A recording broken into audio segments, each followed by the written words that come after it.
My name is Natalie, and today I'm going to be trying, and probably failing, to explain Pandora Hearts by Jun Mochizuki.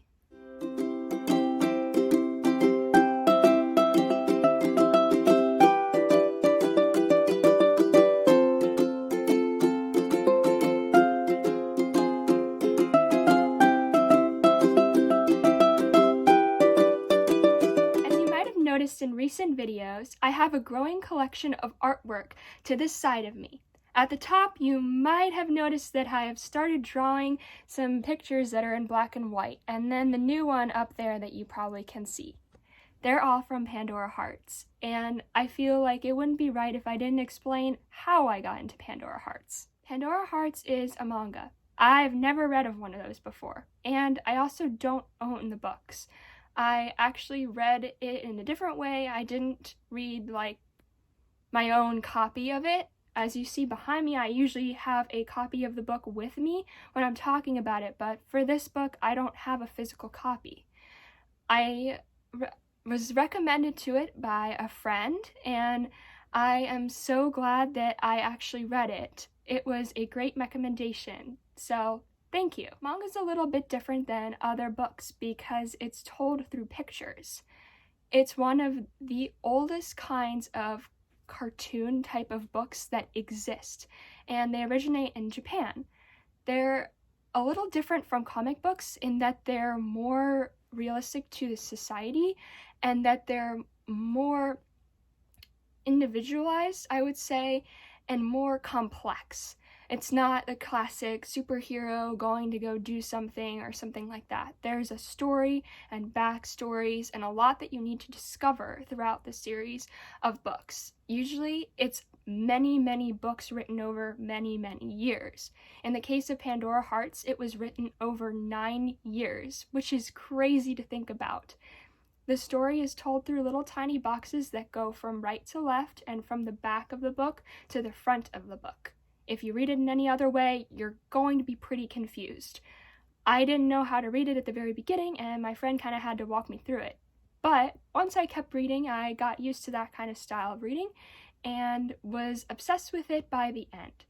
Now, let's talk about the actual story. Pandora Hearts is nearly inexplainable, but I'm going to try as best as I can to explain it without spoiling the plot of the story.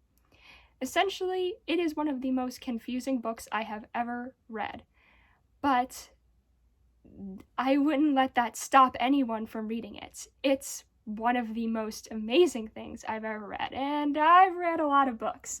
I was shocked at how much I came to love it by the end of the series. The story mostly follows a young boy named Oz Vesalius. At the beginning of the story, we get this very dark opening, but what a great opening it is. You have Oz, and he's kneeling, and it says, "Oz Vesalius, I now pass the chain of judgment upon you. Your sin is your very existence." Now, whoa, that's a crazy opening, and wow, that just hits you right from the very get-go. So what exactly does that mean? You see, Oz is the son of one of the 4 major duke houses. His house is House Vesalius.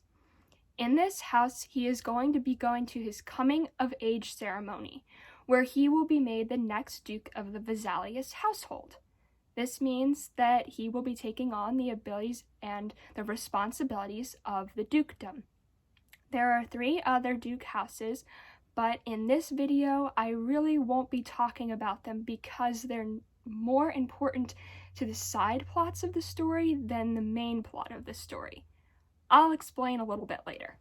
You see, Oz has this friend named Gilbert, and Gilbert is also his servant. In this society, which is kind of based off the Victorian era, you have big wealthy families that have servants. Except the case with Oz is that Gilbert, also known as Gil, is also his best friend. He absolutely loves Gil, even though he kind of mistreats him, kind of bullies him around, but that's Oz's way of showing how much he loves Gil. And in the other retrospect, Gil loves his master. He will do literally anything for Oz. Oz also has a younger sister named Ada, and she will be too young to attend the coming of age ceremony. But Oz wants Gil to attend the coming of age ceremony and put the robe on him, which is a really big duty and not something that you would usually ask a servant to do. Gil is overwhelmed by this and overwhelmed by his master's compassion and love of him. And he ends up agreeing, and that's kind of where the story begins. When Oz asks Gil to do this task, he and Gil stumble upon a grave. And when they stumble upon the grave, there is a pocket watch attached to the grave. There's no name on the grave, but when Oz picks up the pocket watch, he's transported into another world where he sees this girl who is at first telling him how much he loves him, and then is saying after that how they betrayed her, and how she wants to kill him. And she visibly starts to choke Oz and is trying to kill him, and then Oz finally leaves this vision and comes back to reality. And he's looking at the pocket watch, and it's just playing this melody, and the melody goes somewhat along the lines of da da da da da da dun dun da da da dun dun dun. And he hears this melody, and he tries to close the pocket watch, and he's like, what the heck just happened? Who is this girl who first said that she loved me, then said that she hated me, and then said that she wants to kill me? And in that world, it's kind of a distorted version of reality, and there are a bunch of creepy dolls who are talking, and this girl's floating, and it's really creepy. And he's like, what the heck is going on? All right before his coming of age ceremony. As Oz prepares for his coming of age ceremony, he realizes that he's still holding this watch, and he brings the watch with him, and he's opening it, and he's worried, what the heck is this sound? What the heck happened to me? And Gil doesn't really know what was happening or what the sound was, but he knows something's going on with his master. At his coming of age ceremony, which, like I said, his little sister cannot attend, Oz walks up and is going to be crowned the next Duke of Vesalius household. But when he is there, mysterious things start to happen. There is a clock on the wall that never moves. It kind of is stopped in time. And the clock moves. And it's really creepy because Oz is walking, and then all of a sudden the clock moves. And everybody who's watching the ceremony is like, oh my gosh, why did the clock move? Then after that, things just get only weirder. Oz sees the clock move. He's pretty scared, but he swears his allegiance to Vesalius. But right before he can complete this vow, these mysterious creatures, well, I should say people, but they kind of look like creatures, drop from the ground and just randomly surround Oz and surround Gil right when Gil's about to put that cloak on Oz, which he never gets to do. And they're all kind of surrounding him, and it's really creepy. It looks like a cult, and they're saying all these different things about a prophecy. And then one person comes forward, and Oz is ready to kill this person because this person is trying to hurt him. And Gil jumps in the way like this, and Oz ends up hurting his best friend, and he drops his sword, and he's like, oh my gosh, what have I just done to my best friend Gil? And then this guy comes forward, and he puts this ring around Oz, one of those paralyzation rings that you see in movies and things like that, and is basically like, Oz, your sin is your very existence. And then Oz gets thrown into the abyss. Now, what exactly is the abyss? You want to think of it as capital H hell at the beginning. Essentially, it's the underworld. It's a place where people who have committed sins go, who are bad, usually where dead people go if they're bad, and also where a bunch of these condemned beings called chains live. And chains kind of just hang out until they get someone called a contractor. The only way to escape Abyss is to make a contract with these said beings called chains. Oz meets a chain called Alice, who is very humanized, which is not really normal for chains. And she's basically like, so hey Oz, you want to make a contract with me? And he looks at her and he sees that person that was trying to kill him in that little scene that he had when he opened the pocket watch. And he's like, aren't you the same person that tried to kill me? And she's like, no, I've never seen you before in my life. Do you want to escape Abyss or not? And he's like, okay, sure, I'll escape Abyss with you. And the two of them escape the Abyss together because they formed a contract, which means that Oz now has an incus, which is like a little circle on his chest. And every time that he uses the power of his chain, meaning Alice, or Alice's other name is called the Rabbit, or the Blood Rabbit, that the seal on the incus will move.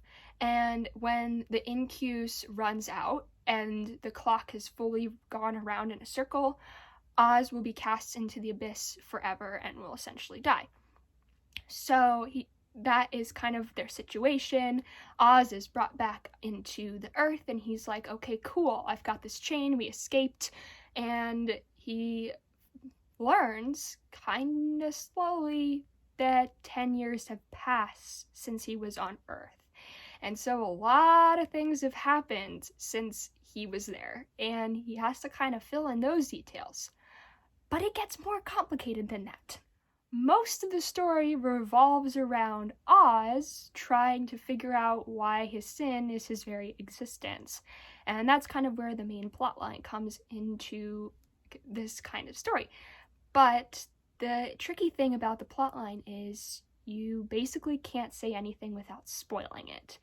So because this is a non-spoiler review and I'm trying to explain it without spoilers, it'll probably go pretty bad from here on out. So I apologize. It turns out that in this society 100 years ago, there was this terrible thing called the tragedy of Sablier. And in that tragedy, basically this city called Sablier fell into the Abyss. And that's about all I can say without spoiling it. But essentially, Sablier fell, and a lot of people died. And that's not good. And the person that was supposed to be responsible for this is Glenn Baskerville and the Baskervilles. They're the people who are seen to have caused the tragedy of Sablier, killed all these people, and done all these terrible things. Where on the flip side, Jack is the hero of this story, and he's the one who prevented Sablier from happening and from essentially making sure that the rest of the world did not fall into the Abyss, because apparently that was the Baskervilles' plan, was for the world to fall into the Abyss. So the Baskervilles are seen as kind of the bad people in the story, and the Vesaliuses, specifically Jack, are seen as the good people of the narrative. And that's kind of what happened 100 years ago that is very important for the story. It's one of those things where the characters can't really remember exactly who they are, and so they slowly figure out through the progression of the story who they are and kind of match to that tragedy of Sablier and see what their main roles of it were.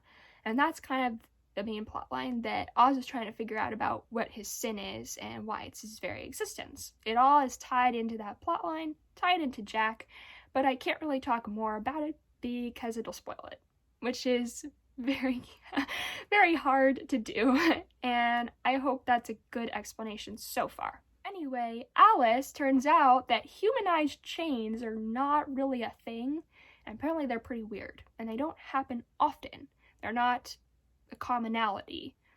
And the reason that it's called Pandora Hearts is because Pandora is the organization that keeps track of chains and their contractors, specifically illegal contractors. Turns out that Oz is an illegal contractor and you're not really supposed to make contract with chains like he did.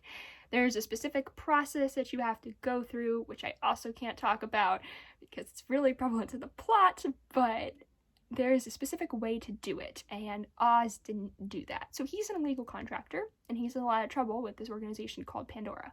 But they're like, hey, if you do some work for us, we can make sure that we don't, like, imprison you and kill you. And he's like, okay, cool. That sounds like a good idea. Please don't kill me. And they're like, great. And so a lot of the story, at least for the first 20 chapters or so, and then, of course, later on in the story, but a lot of stuff happens between, like, chapter 20 and 60 that are really important. But the main other plot line, besides Oz trying to figure out who he is Alice trying to figure out her memories, because it turns out being a humanized chain is not normal, and she has a lot of memories that are very important to that tragedy I was just talking about, and also pertain to Oz's sin. And it turns out, like, all the characters are connected in this weird way that no one really understands yet, but that's kind of the whole thing of the story. What is Alice's memories, and what is Oz's sin? And why is it his very existence? Now, of course, there are many other plot lines within Pandora Hearts, and they're all really important. There are a lot of good things that happen, a lot of bad things that happen, and a lot of other tragedies that are not just a tragedy of Sadler. But the main plot line is just Oz trying to figure out what his sin is and solving that problem, and figuring out why he was cast into the abyss. That's kind of the main plot line. And I know taking out all the other things would not make Pandora Hearts what it is, and you need all those other supplementary materials, but this being a non-spoiler review, I cannot speak to anything else, and I hope that this is at least a little bit better of an explanation than Googling, what is Pandora Hearts about? Because you can't really get the main plot line because there's a lot of separate plot lines. It's kind of like trying to dissect the Way of Kings and being like, oh, the plot line is that there is these two people fighting, and that's it. There are a lot of supplemental materials about, say, Kaladin or other people, but there's a main plot line that takes place from the beginning to end that ties everything together, and the one in Pandora Hearts is that Oz is trying to figure out what his sin is. That's kind of the main important thing that you should take away from this. I sincerely hope that you read Pandora Hearts.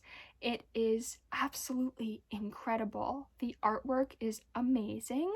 All of the characters are amazing. Like, literally none of them fall flat.